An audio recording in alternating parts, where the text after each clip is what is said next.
ठीक आहे हां बरोबर.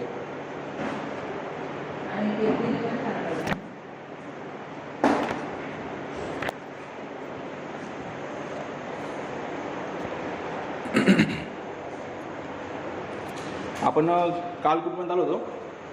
Conviction on play of guilty. बरोबर.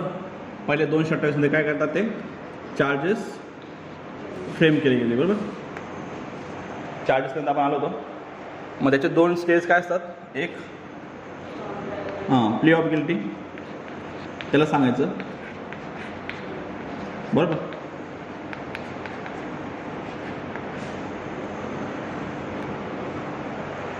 याचे 2 हे असतात. एक ॲक्सेप्टेड केली तर आणि नो. बरोबर. ॲक्सेप्ट केली तर कन्व्हिक्शन. पण हे कन्व्हिक्शन कसं असेल? हे डिस्क्रिशन पॉवर असेल त्याचं. बरोबर. डिस्क्रिशनवर.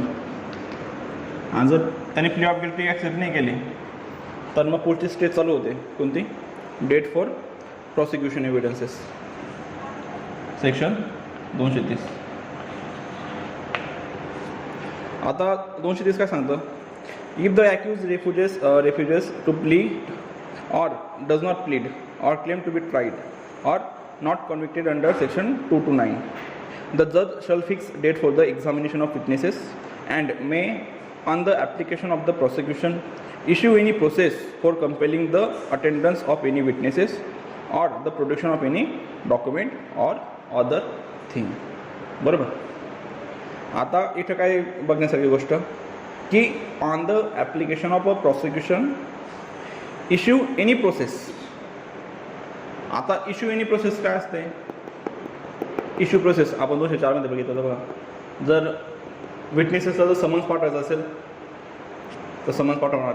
एखादी विटनेस येत नसेल तर त्याला वॉरंट पाठवा. बरोबर. जर एखादी गोष्ट याच्यात असेल एखाद्या पोस्टल ऑफिसमध्ये तर आपण ते बघा 93 पासून आपण बघत होतो. Compel for production of a thing, search warrant वगैरे, तर ते इश्यू करू शकतं. बरोबर. तशा गोष्टी काय करू शकतं? प्रोसिक्युशन ॲप्लिकेशन करू शकतं.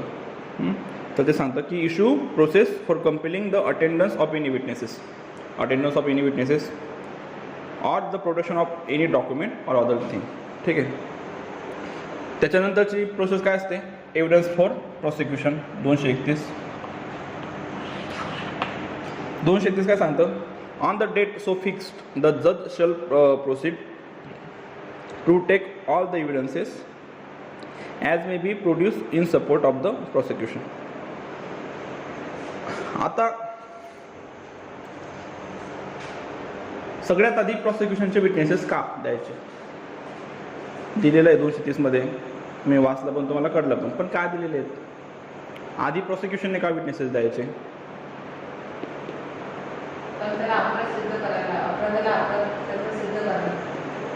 अजून बरोबर आहे. थोडंफार जवळपास अजून थोडंसं वेगळ्या भाषेत एक्सप्लेन करा त्यालाच. इतकी काय विचार होऊ शकतो? म्हणजे काय वाटू शकतं भाऊ? म्हणजे प्रॉसिक्युशनच का द्यायचे आधी विटनेसेस किंवा डॉक्युमेंट्स किंवा एव्हिडन्सेस आधी प्रॉसिक्युशनच का द्यायचे? सिद्ध व्हायला हवं. बरोबर. कसं की आता आपण बघितलं की केस कोण ओपन करतं? प्रॉसिक्युशन ओपन करतं. क्रिमिनल ट्रायलमध्ये जोपर्यंत ॲक्यूजचं गिल्ट प्रूव्ह होत नाही तोपर्यंत तो काय असतो? तोपर्यंत तो इनोसंट असतो. बरोबर. म्हणजे तो नाही सांगणार प्रॉसिक्युशनमध्ये क्रिमिनल केसेसमध्ये की मी कसा गुन्हेगार नाही आहे. बरोबर. हे त्याचं सांगायचं काम नाही आहे. तो कसा गुन्हेगार आहे हे सांगायचं काम प्रॉसिक्युशनचं आहे. बरोबर. तो फक्त त्याला काय करायचं आहे? प्रोसिक्युशन फक्त त्यांचे विटनेसेस आणताय, एव्हिडन्सेस आणताय. त्याला फक्त काय करायचं आहे? तर जजच्या मनमध्ये फक्त डाऊट बनवायचा आहे. आणि बेनिफिट ऑफ डाऊट कोणाला भेटतो? ॲक्यूजला भेटतो. बरोबर. तर ही गोष्ट त्याच्यामुळे काय आहे? पहिले प्रॉसिक्युशनचे विटनेसेस आहेत. समजलं?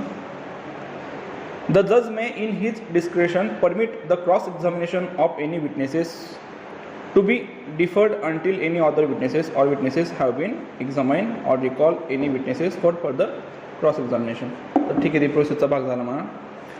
त्याच्यानंतर डायरेक्ट काय येतं, ॲक्विटल 232. ठीक आहे. आता हे दुसरं ॲक्विटल. आता हे ॲक्विटल कसं येतं ते बघा फक्त एकदा. आता आपण जे आधी बघितलं फ्रेमिंग ऑफ चार्जेसच्या आधी ते काय होतं, डिस्चार्ज होतं.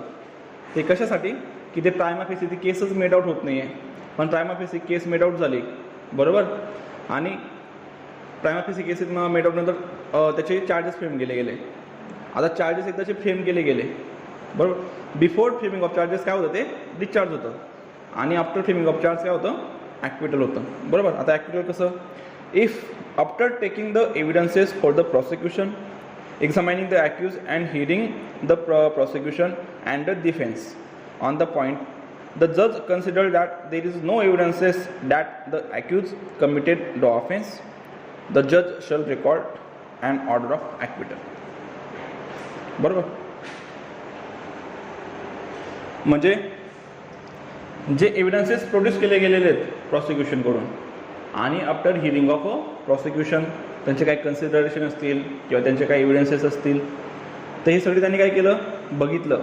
आणि त्याच्यानंतर त्याला वाटलं की there are no evidences which prove the guilt of a accuse person बरोबर. मग त्याच्यामुळे त्याचं काय होऊन जाईल, ॲक्विटल होऊन जाईल बरोबर. समजा ॲक्विटल नाही झालं या केसमध्ये, मग काय असतं, एंटरिंग अपॉन डिफेन्स बरोबर. जर याच्यात ॲक्विटल नाही झालं म्हणजे काय त्याच्यामध्ये, तर सफिशियंट काय आहेत त्याच्यामध्ये एव्हिडन्सेस आहेत. सफिशियंट एव्हिडन्सेस नाही राहिले तर काय होऊन जाईल, ॲक्विटल होऊन जाईल.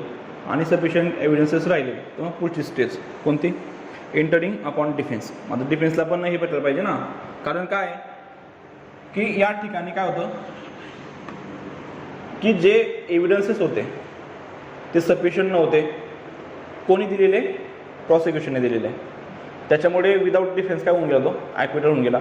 पण तिथं सफिशियंट एव्हिडन्सेस आहेत बरोबर. मग ते एव्हिडन्सेसला काय असायला पाहिजे, मग त्यांना क्रॉस एक्झामिनेशन असेल, त्याचे काही डाऊट असतील किंवा ते करण्यासाठी डिफेन्सला त्याचा चान्स भेटायला पाहिजे ना. ऑडिओग्राम पार्ट समोरच्याचं काय म्हणणं आहे ते ऐकून घ्यायला पाहिजे ना. मग तेव्हा होते इंटरिंग अपॉन डिफेन्स.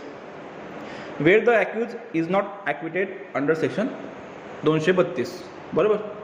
232 मध्ये जर तो काय झाला नाही, ॲक्विटल झाला नाही, तर अशा वेळेस काय, he shall be called upon the inter on his defense and adduce any evidences he may be have in support thereof.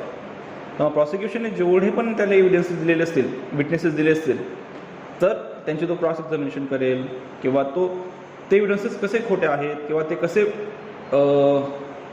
हे नाही आहेत, परिपूर्ण नाही आहेत कोणाचं गिल्ट प्रूव्ह करण्यासाठी, माझं गिल्ट प्रूव्ह करण्यासाठी, तर तो काय करेल, तेव्हा डिफेन्स करेल. If the accuse puts in any return statement the जज shall file it with the record. त्याने काय रिटर्न स्टेटमेंट केल्यासाठी प्रोसिजरचा भाग एक्झिबिट लावायची आणि त्याला फाईल करायचं. If the accuse applies for the issue of any process for compelling the attendance of any witness or the protection of any document or thing, the जज shall issue such process unless he considered for reason to be recorded that such application should be refused on the ground that it is made for the purpose of vexation or delay or for the defeating the ends of justice. It is same. आधी कसं होतं, prosecution काय करतं, issue process करतं की आमचे हे witnesses आहेत त्यांना बोलवा किंवा ते करा. आता या ठिकाणी कोण बोलवत आहे, डिफेन्स बोलवत आहे बरोबर. पण ते ॲप्लिकेशन आपण कशावर हे करू शकतो की समजा जर ते अननेसेसरी असेल बरोबर किंवा एक्सेसियस असेल किंवा डिले इन जस्टिस होत असेल, तर जज ते काय करू शकतो, रिफ्यूज करू शकतो एखाद्या विटनेसेसला बोलवायला किंवा ते करायला.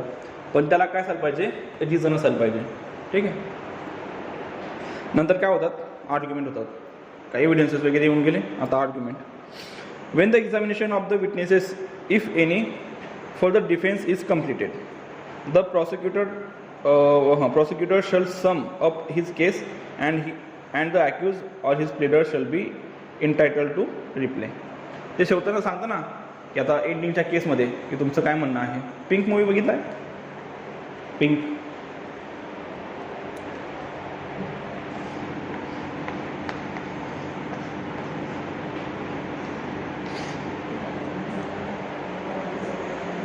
बघितला का मूवी? नाही नाही नाही, पिंक वेगळा मूवी बघा एकदा त्याला, ठीक आहे. जर टेलिग्रामला असेल किंवा कुठे असेल तर शोधा आणि त्याला बघा, ठीक आहे. म्हणजे चांगला मूवी एकदम ॲक्च्युअल याच्यामध्ये आपल्याला दिसतं. जय भीम बघितला? बघितला तो जय भीम, ठीक आहे, तेवढं ठीक आहे. तर पिंक बघा आता एकदा. तर डिफेन्स विटनेस कसं त्याचं हे करतो, ठीक आहे. तुम्हाला एकदा थोडी प्रोसेस पण समजणार नाही, पण व्यवस्थितपणे काहीतरी कळेल थोडंसं. तर आर्ग्युमेंट काय त्याचे, आता शेवटी काय झालं, सगळ्यांचे डिफेन्सचे विटनेसेस झाले, बरोबर. प्रॉसिक्युशन त्याचे विटनेसेस प्रोड्यूस केले. तर शेवटी at the conclusion of trial, तर जे आपण आर्ग्युमेंट करतो की सम अप युअर केस, बोलतो आपण की सम अप युअर केस, हां, मग त्याच्यामध्ये तो पूर्ण सांगतो की आम्ही एवढे एव्हिडन्सेस दिले, हे केलं, and it is sufficient to prove the guilt of accuse person beyond the reasonable doubt, बरोबर. क्रिमिनल केसमध्ये प्रोबॅबिलिटी काय असते, आपलं लेवल काय असते प्रूव्ह करायची, समजा असं समजणार तुम्हाला. आता हे हा तराजू आहे, बरोबर, हा एक इकडे तराजू आहे, जय असेल ते, ठीक आहे. तर सिव्हिल केसमध्ये कसं असतं, तराजू एकदम नॉर्मल जर इकडे झाला तरी पण ते काय होऊन जातं, ज्याच्या पक्षात तो तराजू गेलेला आहे त्याच्या बाजूने निकाल लागतो. सिव्हिलमध्ये बियॉन्ड द प्रोबॅबिलिटीज असं ना, प्रीप्रॉन्डरन्स ऑफ प्रोबॅबिलिटीज, प्रीप्रॉन्डरन्स ऑफ प्रोबॅबिलिटीज, हे कुठं सिव्हिलमध्ये थोडं जरी पुढे जात आहे. पण क्रिमिनलमध्ये तसं नसतं, हा पूर्ण वरती जायला पाहिजे आणि हा पूर्ण खाली यायला पाहिजे. बियॉन्ड द रिजनेबल डाऊट, एक जरी डाऊट राहिला तरी पण त्याचा फायदा कोणाला होतो, ॲक्युजला होतं, बरोबर. तर मग ते समअप जेव्हा करतायत, when the examination of the witnesses if any for the defence is completed, डिफेन्सचं ज्यावेळेस त्यांचं कम्प्लीट होतं त्यावेळेस काय, the prosecutor shall sum up his case and the accuse or his pleader shall be entitled to replay, provided that where any point of law is raised by the accused on his pleader or his pleader, the prosecution may with the permission of the judge make his submission with the record of such point of law, बरोबर. जर अशा वेळेस काय झालं, sum up केसमध्ये जर एखादी point of law असेल तर ते पण ते राईज करू शकतात, आणि प्रॉसिक्युशनला काय असेल, राईट असेल की त्या जो लॉचा पॉईंट आहे तर त्याला काय करायचं, आन्सर द्यायचं, ठीक आहे. त्याच्यानंतर काय असतं मग, आता समअप ऑफ केस होऊन गेली, बरोबर, डिफेन्सचे पण विटनेस गेले, आता समअप झाली केस, म्हणजे काय झालं, आता पूर्ण केस काय झाली, पूर्ण म्हणजे त्याचं पूर्ण प्रोसेस कंप्लीट झालेली आहे. मग आता काय राहील, जजमेंट ऑफ ॲक्विटल किंवा कन्व्हिक्शन राहील, बरोबर. कारण बघा, केस कोण पहिल्यापासून केस ओपन झाली, प्रॉसिक्युशन ओपन केली, त्यांनी त्याचे एव्हिडन्सेस सांगितले, इश्यू प्रोसेस केले, बरोबर. नंतर चार्जेस फ्रेम केले गेले, चार्जेस जर फ्रेम नसतील होत तर डिस्चार्ज होऊन जाईल, बरोबर. चार्जेस फ्रेम झाले, प्ले ऑफ गिल्टी ॲक्सेप्ट केली तर त्याच्यावर काय, त्याचं प्ले ऑफ गिल्टीवर कन्व्हिक्शन. जर त्याने प्ले ऑफ गिल्टी नाही केली तर क्लेम टू बी ट्राईड, मग त्याचे आर्ग्युमेंट असतील कोणाचे, प्रोसिक्युशनचे, ते झाल्यानंतर डिफेन्सचे काय असतील, डिफेन्स त्याचे विटनेसेस देईल, बरोबर. सगळ्याचं झालं का दोघांचं, मग त्यांचे आर्ग्युमेंट समअप होतील, म्हणजे केस काय झाले आता पूर्ण कन्क्लूड झाली. मग आता काय राहिलं फक्त ॲक्विटल किंवा कन्व्हिक्शन. मग आता बघा 235 काय सांगतं, after hearing of arguments and point of law if any the जज शल गिव्ह जजमेंट इन द केस, बरोबर. शल आहे, शल म्हणजे मॅन्डेटरी, बरोबर. आता प्रिझम्पशनचे 3 प्रकार पडतात, म्हणजे 2च असतात. एक झालं प्रिझम्पशन म्हणजे एखादी गृहीत धरणे, मे प्रिझ्युम, शल प्रिझ्युम, बरोबर. एक असतं प्रिझम्पशन ऑफ फॅक्ट, बरोबर. ते एव्हिडन्समध्ये आहे, पण फक्त तुम्हाला एक नॉर्मल फक्त ते आपण ते याच्यात बघू, एव्हिडन्स मी घेतला तर त्यावेळेस आपण याच्यात बघू ते डिटेलमध्ये. आणि एक असतं प्रिझम्पशन ऑफ लॉ. बरोबर. प्रिझम्पशन ऑफ लॉ 3 प्रकारचं असतं. एक असतं मे प्रिझ्युम, बरोबर. दुसरं असतं शल प्रिझ्युम आणि तिसरं असतं कन्क्लुझिव्ह प्रूफ. कन्क्लुझिव्ह प्रूफ. ठीक आहे. आता प्रिझम्पशन काय काम करतं?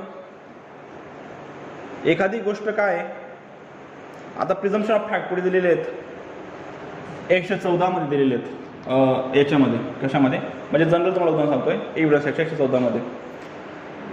If any person found with the stolen property after the commission of a theft, court may presume that he theft that property or he habitually dealing with the stolen property. एखादा व्यक्ती चोरी झाल्यानंतर त्या चोरीच्या मालमत्त्यासोबत आढळला तर कोर्टाने असं समजायचं, एकतर त्याने ती गोष्ट चोरी केली आहे किंवा तो चोरीची मालमत्ता हस्तांतरण करतो. हे काय झालं? प्रिझम्पशन झालं. बिफोर द प्रूव्हिंग दॅट म्हणजे सिद्ध व्हायच्या आधीच काय झालं? कोर्टाने काय केलं? प्रिझ्युम केलं. आता बर्डन ऑफ प्रूफ कोणावर राहील? याच्यामध्ये त्या व्यक्तीवर राहील. तो सांगेल की मी कशी ती वस्तू चोरी नाही केली. बरोबर. म्हणजे प्रिझम्पशन काय करतं? फक्त बर्डन ऑफ प्रूफ तुमचं शो करतं. ठीक आहे. आता हे झालं मे प्रिझ्युमचं. पण मे प्रिझ्युममध्ये ते बाइंडिंग आहे का कोर्टावर? कोर्टाला धरणंच धरणं आहे का ते? नाही. कोर्ट त्याच्यात डिस्क्रिप्शन असतं कोर्टाला. ठीक आहे. शल प्रिझ्युम काय असतं? शल प्रिझ्युम हे मॅन्डेटरी प्रिझम्पशन असतं. बरोबर. म्हणजे कोर्टाने ते हेच करायला पाहिजे, कन्सिडर्स करायला पाहिजे. आणि कन्क्लुझिव्ह प्रूफ काय असतं? तर कन्क्लुझिव्ह प्रूफ हे बाइंडिंग असतं. For example, if any act committed by the a child under the 7 years of age, बरोबर, द कोर्ट त्याची जी ही असेल एज असेल तर it is a conclusive proof of his innocence. म्हणजे 7 वर्षापेक्षा एखाद्या व्यक्तीने जर गुन्हा केला तर ते काय असेल? तर ती जी एज आहे तर ते कन्क्लुझिव्ह प्रूफ ऑफ हिज इनोसन्स असेल. म्हणजे तिथं कोणताच एव्हिडन्स देता येणार नाही. फक्त तुम्ही एक एव्हिडन्स द्या की त्याचं वय 7 वर्षापेक्षा कमी आहे. बरोबर. फक्त एकच एव्हिडन्स. आणि कोर्ट काय करेल? कन्क्लुझिव्ह प्रूफ हे करेल की त्याने गुन्हा केला आहे नाही केला आहे काय संबंध नाही. पण त्याचं काय झालं? ते इनोसन्सचं काय झालं? कन्क्लुझिव्ह प्रूफ झालं. फॉर एक्झाम्पल 112 आहे सेक्शनाचं, 112 किंवा 113 एव्हिडन्स ॲक्टचं. जर एखादी मुलगा म्हणजे एखादी मुलगा जर त्याच्या लाईफ ही असते मॅरेज, जर कंटिन्युअस ऑफ मॅरेजमध्ये जर जन्माला असेल, समजा जर लग्न झालं फेब्रुवारीमध्ये, बरोबर, मुलगा झाला फेब्रुवारीमध्ये, सॉरी लग्न झालं फेब्रुवारीमध्ये, बरोबर, आणि त्यांना मुलगा झाला मार्चमध्ये किंवा एप्रिल झाला, चला ठीक आहे एप्रिलमध्ये. तर आपण तार्किकदृष्ट्या जर विचार करायला गेलो, बरोबर, तर शक्य आहे का एप्रिलमध्ये मुलगा होणं आणि फेब्रुवारीमध्ये लग्न होणं? सेम इयर 2021, असं नाही. तार्किकदृष्ट्या शक्य नाही आहे. पण तिथं कन्क्लुझिव्ह प्रूफ आहे की जो मुलगा झालेला आहे तर त्याचा जो फादर असेल तर त्याला कोणाला समजण्यात येईल? हा जो व्यक्ती आहे त्याच्यासोबत लग्न झालेला तर तोच त्याचा वडील आहे हे कन्क्लुझिव्हली डिटरमाइन केलं जाईल, अनलेस नॉन ॲक्सेस प्रूफ. मग तिथे फक्त एकच एव्हिडन्स देऊ शकतो आपण, DNA टेस्ट करू शकतो, बरोबर, की नॉन ॲक्सेस कसं झालं नाही आहे. तर ते फक्त जर तेवढा एव्हिडन्स नसेल तर ते कन्क्लुझिव्हली प्रूफ राहील, दुसरा कोणताच एव्हिडन्स देता येणार नाही.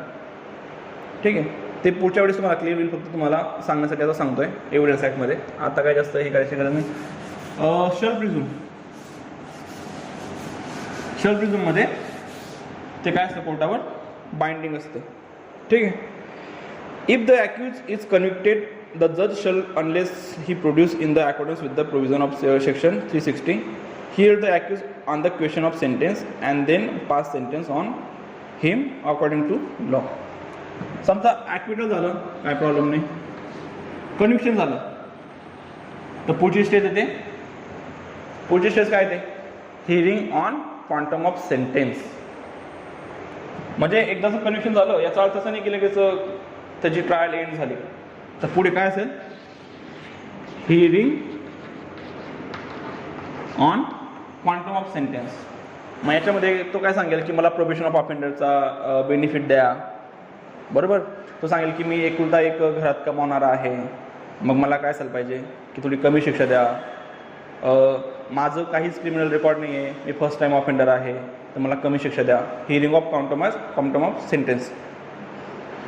प्रॉसिक्युशन काय सांगेल की he is a habitual offender, हा नेहमीच अशा कामं करतो, बरोबर. मागच्या 2 केसेसमध्ये काय झालं होतं की मागच्या 2 केसेसमध्ये पण हा आरोपी होता, हे घ्या पुरावे, याला जर आता तुम्ही जर सोडून दिला तर काय होईल, तर समाजावर वाईट परिणाम होऊ शकतो, बरोबर. तर हे झालं hearing on quantum of sentence. तर ती पुढची प्रोसेस होईल.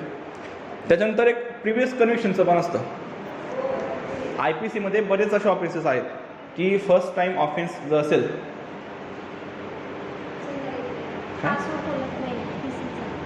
एस कॅपिटल आहे तरी पण झालं, ठीक आहे. बरं, मी 5 मिनिटं करू.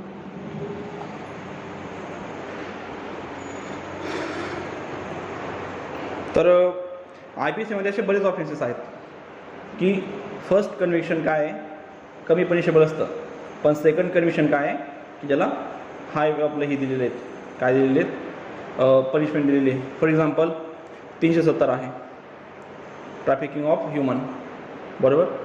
तर या केसमध्ये कसं आहे, ट्रॅफिकिंग ऑफ ह्युमनमध्ये तर जर फर्स्ट टाईम ऑफेंडर असेल तर त्याला कमी पनिशमेंट आहे, पण सेकंड टाईम जर त्याने तो ऑफेन्स केला तर जास्त पनिशमेंट आहे, अप टू लाईफ इम्प्रिझनमेंट, बरोबर. परत दुसरं आहे की स्टॉल्किंग आहेत, तर स्टॉल्किंगला पहिले 2 वर्ष असेल किंवा 3 वर्ष शिक्षा असेल, पण सेकंड टाईम जर केलं तर 5 वर्ष किंवा 7 वर्ष पनिशमेंट आहे. Promoting enmity between 2 groups, first time जर कन्व्हिक्शन असेल तर त्याला वेगळी पनिशमेंट, किंवा सेलिंग द ऑब्सन्स मटेरियल 293-92 असेल तर त्याच्यामध्ये पहिला जर ऑफेंडर असेल तर त्याला 3 वर्ष किंवा 5 वर्ष, आणि सेकंड टाईमला काय 7 किंवा काय आहे ते 7 वर्ष. तर मग जर प्रिव्हियस कन्व्हिक्शनमुळे जर त्याची काय वाढत असेल, इन्हान्स होत असेल पनिशमेंट, तर त्यावेळेस काय येतं, previous conviction. In a case where a previous conviction is charged under the provision of subsection 7 of section 211 काय charges, and the accused does not admit that he has been previously convicted. हा तो सांगतोय की मी मागच्या वेळेस convicted झालो नव्हतो, परत एक राईज झाला पॉईंट, मग त्यांचं काय होईल, परत त्याच्यावर एक हिअरिंग होईल की हा खरंच प्रिव्हियसली कन्व्हिक्टेड होता किंवा नाही होता, ठीक आहे. त्याच्यानंतर होतं प्रोसिजर इन केसेस, हे 199(2) आहेत ना, त्या 199 आणि सबक्लॉज 2 मध्ये काय होतं बघितलं तुम्ही, वाचलं का? 199 सबक्लॉज 2 डिफेमेशन आहे त्याच्याबद्दल बघा, प्रेसिडेंटचं किंवा त्याचं, बरोबर. तर त्याचं डायरेक्ट हे कोण घेतं, कॉग्निझन्स कोण घेतं? जर डिफेमेशन झालं असेल कोणाचं, प्रेसिडेंटचं किंवा गव्हर्नरचं किंवा हायर अथॉरिटींचं, तशा वेळेस कॉग्निझन्स कोण घेतं, डायरेक्ट कॉग्निझन्स कोण घेतं? सांगितलं होतं ना मी आधी, सेशन कोड घेतं ना डायरेक्ट, सेशन कोड घेतं ना डायरेक्ट, बरोबर. तर मग अशा केसेसमध्ये त्याची प्रोसिजर काय आहे, तर ती प्रोसिजर 237 मध्ये दिलेली आहे. A court of session taking cognizance of an offence under subsection 2, बरोबर, of section 199 shall try the case in accordance with the procedure for the trial of foreign cases instituted otherwise than a police report before a court of magistrate. तर त्याची procedure कशी असेल जी, याची procedure जर president किंवा governor किंवा higher डिग्निटरीचं जर defamation झालं असेल तर ती प्रोसिजर कशी चालेल की the cases which is instituted otherwise than a police report before a magistrate. Court कोणतं आहे? सेशन कोर्ट आहे. पण प्रोसिजर कोणती चालते? मॅजिस्ट्रेटची प्रोसिजर चालते. ठीक आहे. तर ते एकदा फक्त बघून घ्यायचं, तेवढं वाचून घ्यायचं. तर समजली तुम्हाला सेशनची ही काय, बरोबर?